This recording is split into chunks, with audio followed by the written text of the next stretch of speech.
Hi, I'm Lauren Anthony, licensed clinical social worker, aka a fancy word for a mental health therapist.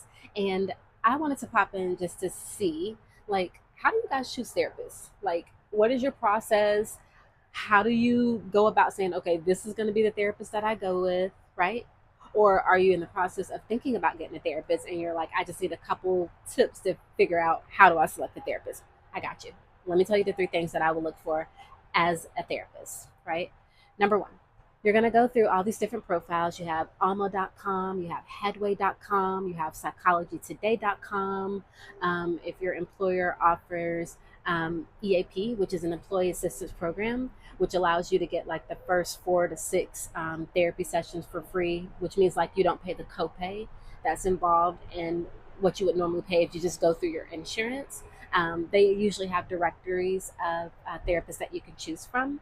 So there's a lot of places that you can identify therapists from, right? You might even just hit Google and put therapists in my area, and then you also be met with a lot of different therapists.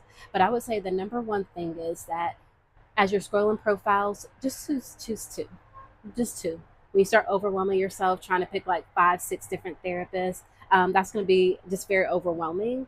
And if you can limit it and narrow it down to two that you can have a 15-minute consultation with to just get an idea of how they make you feel, right? Because that's the biggest thing, because you really don't know if that therapist is going to have the ability and the capacity to solve every single problem that you're coming to therapy for, right? So I would say listen to your body and choose a therapist from there, right? And I know it's like, wait, they can't solve my problems, which takes me to tip number two on choosing a therapist. And I tell all my clients that whether they're new clients, whether they are potential clients, whether they're considering therapy, I say the same thing, and all my current clients know I do not have any of the answers to your problems, right?